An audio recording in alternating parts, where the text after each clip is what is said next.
거룩하시고 은혜로우신 아버지 하나님 감사합니다. 하나님 아버지, 우리를 주의 성령께서 진리로 때마다 거룩하게 하시고, 또 우리를 친히 진리의 말씀으로 양육하시고 우리를 그리스도의 형상으로까지 자라게 하시는 그 신실하신 주님의 은혜를 인하여 감사합니다.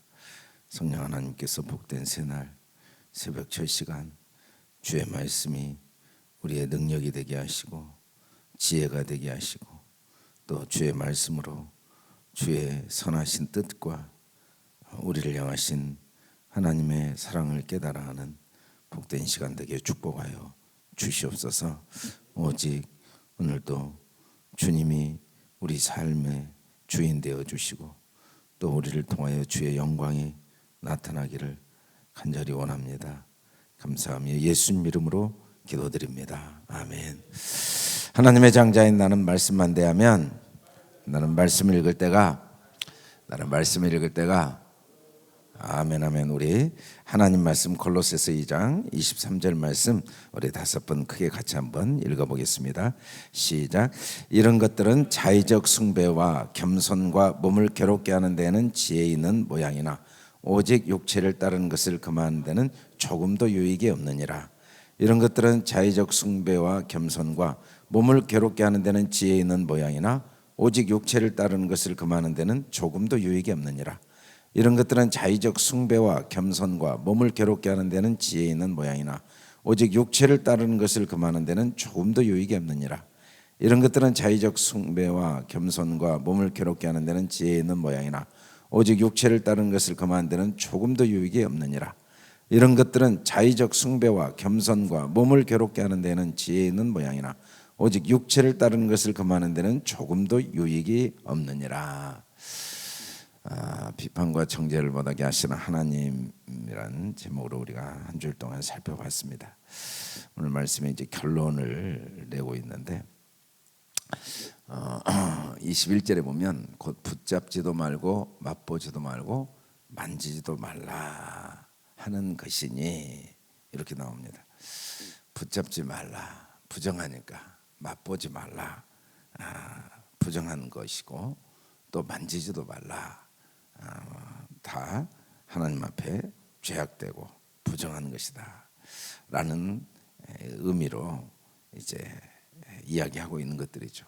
다른 말로 하면 하나님 앞에 거룩하고 경건하게 살기 위해서는 우리가 우리 욕구, 붙잡고 싶은 욕구, 맛보고 싶은 욕구, 만지고 싶은 욕구를 극복해야 된다. 그걸 금해야 된다. 그게 이제 금욕주의죠. 금욕주의. 창세기 3장 8절에 여자가 이 뱀에게 유혹을 받았을 때 뭐라고 얘기했냐면, 하나님께서 동산 중앙에 있는 나무의 실과는 하나님의 말씀에 먹지도 말고 만지지도 말라, 너희가 죽을까 하노라 하셨다. 이렇게 대답을 했죠. 하나님이 우리에게 원하시는 건 먹지 말고 만지지도 말고 붙잡지도 말라. 그래야 하나님 앞에 우리가 거룩하게 된다. 그러지 않으면 죽는다. 그렇지 않으면 죄를 짓게 되고 하나님과 관계가 단절되고 하나님 앞에 우리가 죄로 인해 벌을 받게 된다. 그렇게 대답을 한 모습을 지금 골로새서에서 여러 금욕주의자들의 모습을 이렇게 묘사를 하고 있는 거죠. 주상의 성자라는 폴린 시몬스라는 분이 기독교사에 아주 많이 소개되는 유명한 분입니다. 4세기 5세기 분인데, 이분은 지상, 이 땅을 더러운 것, 죄악된 것으로 보고, 이 세상을 죄악된 것으로 보고, 이 세상과 구별되기 위해서 약 70cm 정도 기둥을 만들어서 그 위에서 하루 내내 거기서 자고 먹고 일어나고 그런 생활을 시작한 거죠.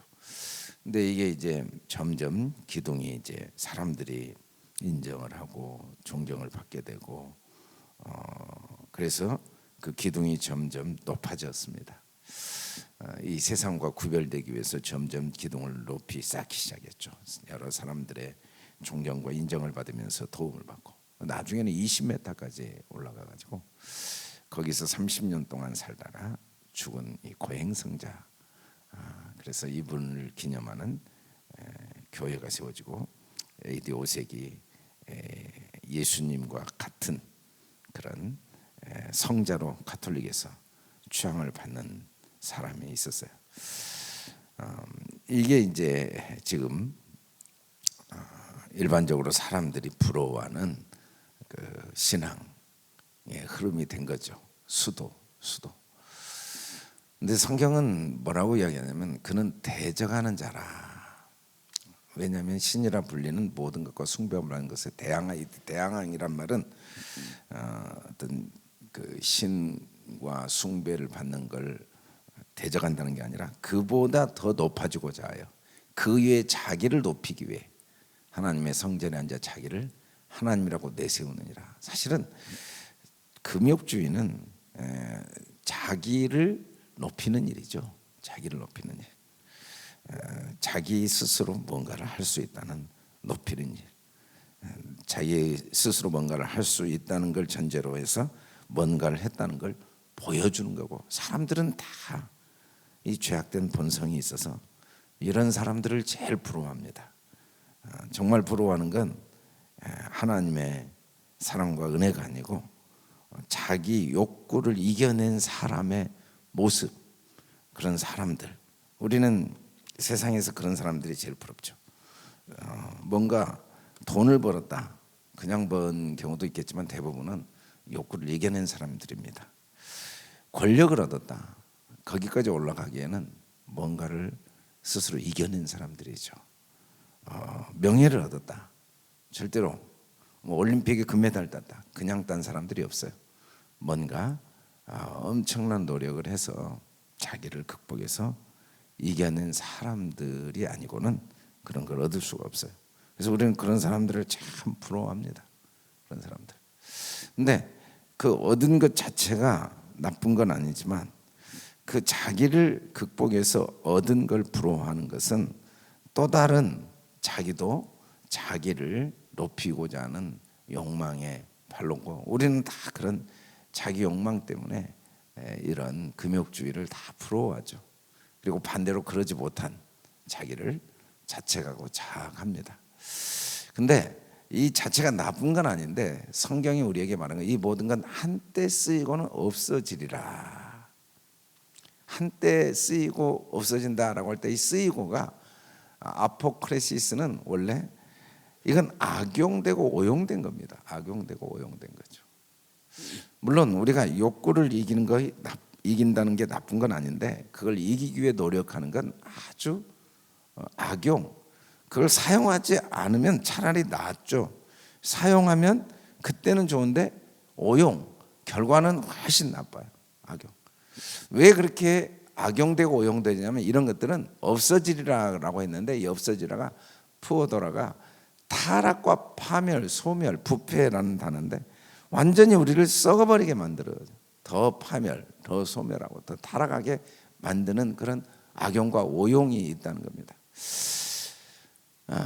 디모데전서에 보면 망령되고 허탄한 신화를 버리고, 이게 다 망령되고 허탄한 신화들이죠. 뭐 누가 뭘 했네, 누가 어땠네, 어떤 사람이 어떻게 했네, 뭐 며칠 동안 기도를 했고 뭘 어떻게 했고 뭘 이뤘고, 이런 신화들, 이런 것들은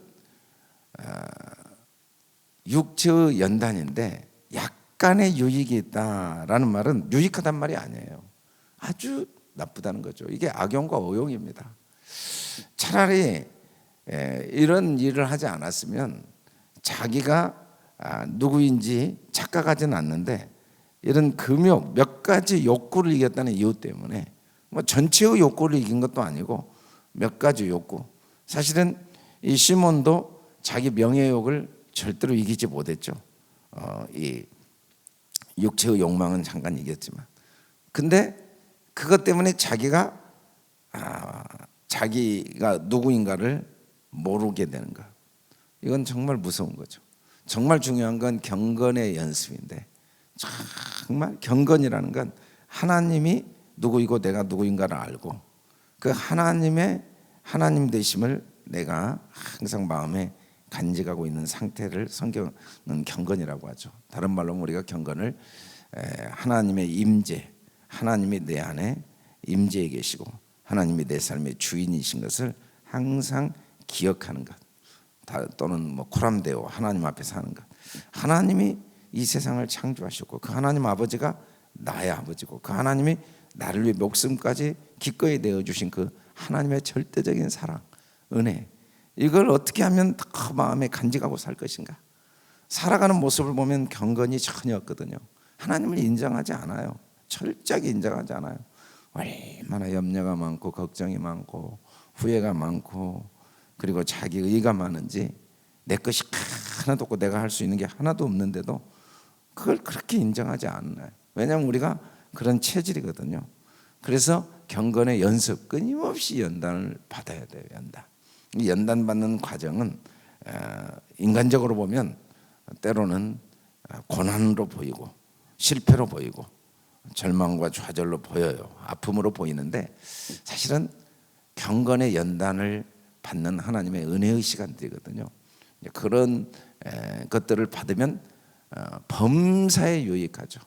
결국은 명예도 없고 권력도 없고 부도 얻는 그런 삶, 가장 영광스럽고 존귀하게 되는 삶, 금생뿐 아니라 내생까지 반드시 존귀하게 되는 삶이 바로 경건의 연습인데, 이 육체의 연습 때문에 잠깐의 한때 쓰이는 것 때문에 결국은 경건을 잃어버리는, 베드로전서에 보면 그들이 허탄한 자랑의 말을 토하여 그릇되게 행하는 사람들에게 겨우 피한 자들을 음란으로서 육체의 정욕 중에 유혹하는도다.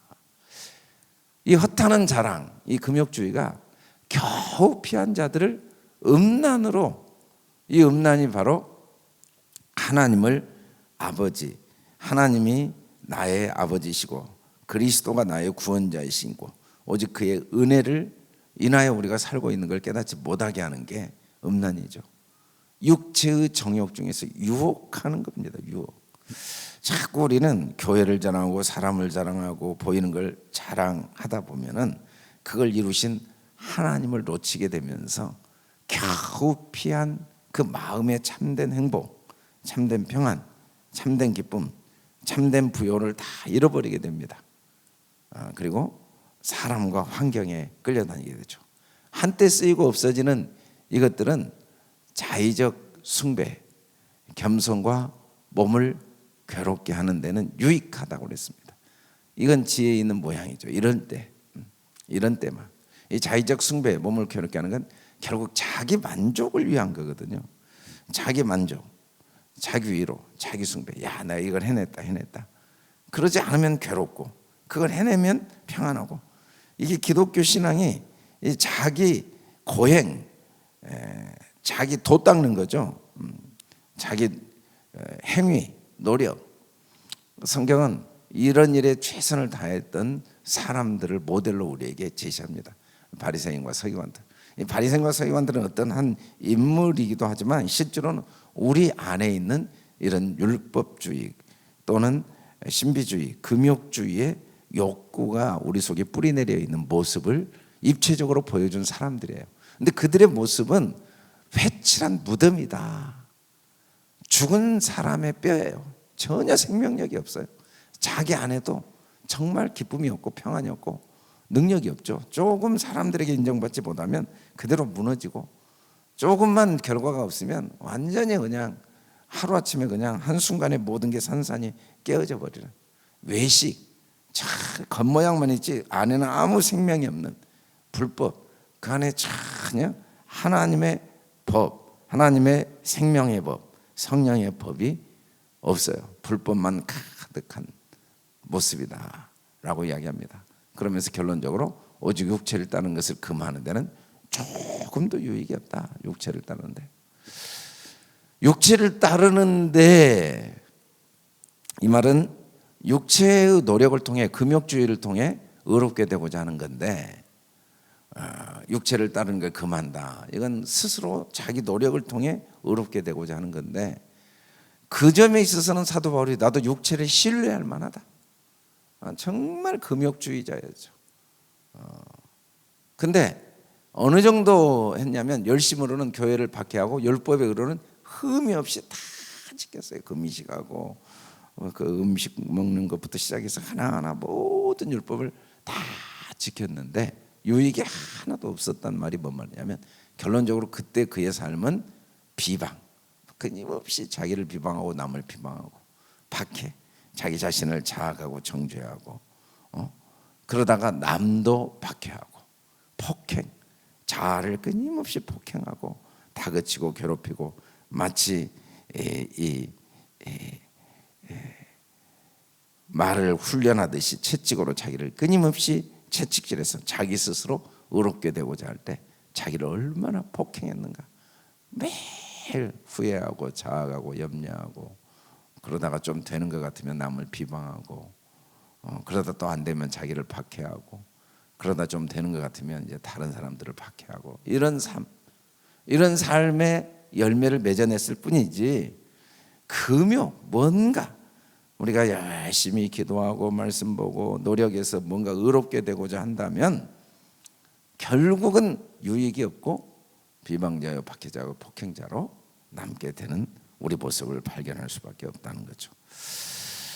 사실은 우리가 이런 금욕주의를 통하여 의롭게 되고자 하는 노력을 한 만큼 바울의 고백대로 큰 고통과 아픔을 스스로 겪을 수밖에 없습니다. 그리고 그 고통과 아픔이 그냥 의미 없는 고통과 아픔으로 끝나지 않고 하나님은 그걸 긍휼을 입는 도구로 사용해 주시는 거죠. 그게 바울의 고백입니다. 우리는 우리 본성을 따라서 율법주의, 신비주의, 이 금욕주의의 길을 끊임없이 걸어갔지만 하나님은 이런 우리를 어떻게 인도하시기를 원하시는가? 그 과정을 통해서 우리가 스스로 비방, 박해, 폭행을 당하는 그 고통을 통해 이제 하나님 앞에 겸손히 그의 긍휼만 의지하는 사람으로 우리를 인도하기를 원하시는 거죠. 우리가 다 그렇게 여기까지 왔습니다. 그래서 우리가 이 말씀을 통해서 깨달을 수 있는 건 우리 스스로는 긍휼이 아니고는 이 율법주의에서 벗어날 길이 없습니다. 우리 스스로는 신비주의에서 벗어날 수가 없어요. 우리 스스로는 이 금욕주의의 욕구, 자기 자의적 숭배로부터 벗어날 길이 없어요. 정말 인간은 그렇게 살다가 죽게 되어 있습니다. 근데 하나님의 긍휼로, 바울 스스로는 불가능해요. 하나님의 긍휼로 하나님이 그 일을 이루어 주신 거죠. 하나님이 그 일, 긍휼을 입혀 주신 거죠. 그리고 바울이 이제 그 하나님의 긍휼 안에서 경건의 연습을 통해 하나님의 그 하나님을 대적하고 예수를 핍박하고 또 박해했던 자기를 위해 기꺼이 목숨을 내어주신, 내가 죄인 되고 원수 되었을 때 나를 사랑하신 그 하나님의 사랑이 매일매일 그 안에 깨달아지고 간직되어지면서 그의 삶에 이제 참된 자유와 평안, 열매를 맺어내게 되는 거죠. 우리는 이런 말씀들을 읽을 때마다 1차적으로는 야, 나는 참 절대로 이런 어리석은 금욕주의자가 되지 않아야겠다. 나는 율법주의자, 신비주의자가 되지 않아야겠다라는 소원이 생기지만 아무리 소원이 생겨도 그것으로는 유익이 없습니다. 육체를 따르는 것을 금하는데 유익이 없어요. 율법주의자가 안 되려고 아무리 해도 안 돼요. 금욕주의자가 안 되고 신비주의자가 안 되고 하려고 해도 안 돼요. 사람을 자랑하지 않고 하나님이 주신 걸 자랑하지 않으려고 해도 안 돼요. 그게 나예요. 그걸 내가 해보려고 할수록 안 돼요. 안 된다는 걸 빨리 인정하는 게 그게 은혜죠. 이제 그게 경건의 연습입니다. 내가 할 수 없다는 걸 인정하면 주님이 우리 안에서 그때부터 일을 하신다. 주님이 하시면 신앙이라는 게 내가 하는 게 아니고 주님이 한다는 게 이제 경험되어지고 그러면서 생각해 보면 아무것도 아니에요. 우리가 고민하고 우리가 괴로워하는 것들이 조금만 넓게 생각하고 멀리 생각하면 아무것도 아닙니다. 결국은 다 한 줌의 재로 변하고 마는 것들이에요. 뭐 자랑할 것도 없고 낙심할 것도 없고 아무것도 아니라는 거죠. 그런데 하나님은 그런 우리 어리석은 우리에게는 소망이 없는데 이런 우리에게 긍휼을 입히시는 거죠. 그 긍휼이 뭔가? 예수 그리스도의 머리로 말미암은 건데, 그리스도의 머리로 말미암은 은혜를 누리도록 하나님이 우리에게 매일 말씀을 통해 하시는 일은 뭐냐면 자기를 부인하고 자기 십자가를 지고, 머리 대신 주님만이 내 머리가 되도록, 그게 자기 부인 자기 십자가입니다. 우리는 그의 몸에 불과해요. 머리를 주님 머리로 삼으면 몸은 머리에 의해서 저절로 만들어지고 움직여지는 거지, 이 손이 행동을 하는 게 아닙니다. 발이 행동을 하는 게 아니고 머리가 손과 발을 다 움직이게 하죠. 우리가 주님 말씀, 내 생각을 죽이고 주님 생각을 내 머리로 삼으면 주님이 모든 일을 친히 이루신다는 거죠. 그게 이제 우리 주님이 우리 신앙 생활을 통해, 경건의 연습을 통해 이뤄가시는 역사고, 그게 우리가 예배드리고 기도하고 말씀 보는 목적이죠. 말씀을 통해서 내 생각을, 이 끊임없이 잡초처럼 솟아나는 이 육신의 생각을 죽이는 것, 그리고 자기 십자가를 지고, 주님도 십자가에서 내 뜻대로 마옵시고 아버지 원대로 하옵시고 십자가를 지셨는데 우리도 내 생각을 죽여야 돼요. 내 생각이죠. 내 생각, 내 뜻이죠. 하나님 뜻은 우리가 기뻐하고 감사하고 기도하는 겁니다.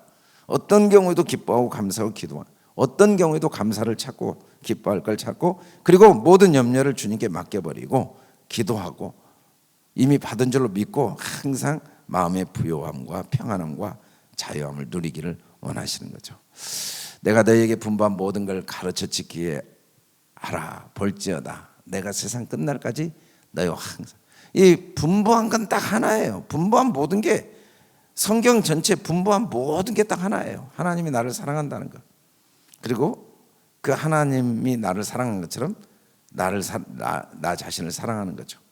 내 이웃이 사실은 엄밀한 의미에서 나 자신입니다. 나 자신. 이 하나님의 말씀으로 나 자신을 볼 때 내가 내 이웃인데, 그리고 그 사람이 또 다른 사람들을 이웃으로 올바로 볼 수가 있죠. 어찌됐든 모든 분부한 건 하나님이 나를 사랑하신다는 이 사실, 그걸 가르쳐주고 그걸 마음에 지키게 간직하게 하라. 그리고 이 말씀은 다른 말로 하면 하나님이 항상 우리와 함께 하신다는 것. 그 상황이 어떤 상황이건, 그 문제가 어떤 문제건 하나님은 여전히 나와 함께 하시고, 그 문제 속에서 하나님이 나를 얼마나 사랑하신가를 깨닫게 하고, 내 생각을 죽이고 나의 십자가를 지고 경건의 연습, 그 긍휼과 은혜 안에 더 뿌리내리도록 도우시는 일, 그 일을 하나님이 계속 하고 계시는 거죠. 그래서 주님이 우리에게 너희는 하나님으로부터 나서 그리스도 예수 안에, 우리가 예수 안에 있고 예수가 우리 안에 있는 거죠. 그래서 예수는 하나님으로부터 나와 우리에게 지혜와 의로움과 거룩과 구원함. 자랑할 것이 나가 아니고 내 안에 계신 예수, 이 예수님 때문에 우리의 지혜, 의로움, 거룩함. 우리는 지혜가 부족합니다. 걱정할 게 없어요. 우리 인생의 머리가 주님이시니까 우리는 의로움이 없습니다. 걱정할 게 없어요. 내가 내 삶의 주인이면 이 내 모습이 걱정이 되겠지만 주님이 내 인생의 주인이니까. 거룩함과 구원함. 구원의 확신은 어떤 나의 신념이나 의지가 아닙니다. 주님이 내 인생의 주인이시라는 진리 때문에 우리가 확신을 갖는 거죠. 확신. 우리가 누구나 모든 사람에게 바라고 믿고 소망하는 이유가 뭐냐면 그 사람의 주인이 주님이신 것이 우리가 아는 진리니까. 물론 그 사람은 그걸 인정하지 못하고 깨닫지 못할 수 있어요. 그럼에도 불구하고 그 사람의 주인은 주님이시고, 그가 그걸 깨닫고 인정하게 될 때 그 머리로부터 모든 마디와 이 힘줄을 통해 모든 능력이 공급되어서 능히 하나님의 뜻, 하나님의 영광이 나타나게 된다는 걸 우리가 확신하기 때문에 끝까지 소망하는 거죠. 끝까지 바라고 끝까지 믿는 거죠. 그 사람을 믿는 게 아니고 그 사람의 머리이신 주님, 나를 믿는 게 아니고 나의 머리이신 주님. 그래서 우리는 보이는 걸 보지 않고 믿음은 바라는 것들이 실상이어서 그 머리이신 주님, 육신의 눈으로는 보이지 않지만 내 안에 계시고 우리가 그 안에 있고 나의 머리이신 주님, 이 주님 때문에 항상 기대하고 소망하고 또 확신하고 즐거워하고 기뻐하고, 그리고 그 모든 상황 속에서 하나님의 영광, 하나님의 모습, 하나님의 그 마음, 하나님의 뜻이 우리를 통해 나타나게 될 그 소망과 확신을 갖고 살아갈 수가 있다는 겁니다. 저와 여러분이 오늘 이 말씀을 통해서 우리 안에 뿌리 깊은 자의적 숭배, 겸손, 그리고 몸을 괴롭게 하는데 지혜 있는 모양들로 가득한, 그래서 이제 잠시 쓰이고 없어질, 우리를 더 타락하고 부패하는 일들에 우리가 속을 수밖에 없는 우리 자신을 항상 인정하고 매 순간 자랑할 것은 우리 주님의 은혜, 나와 함께 하신 주님의 은혜, 절대적인 주님의 사랑을 절대적으로 의지하고 자랑하는 중에 경건의 연습, 그 주님의 사랑이 우리를 사로잡고 그 주님의 능력이 우리를 통해 나타나는 그런 복된 하루가 될 수 있기를 주님의 이름으로 축원합니다.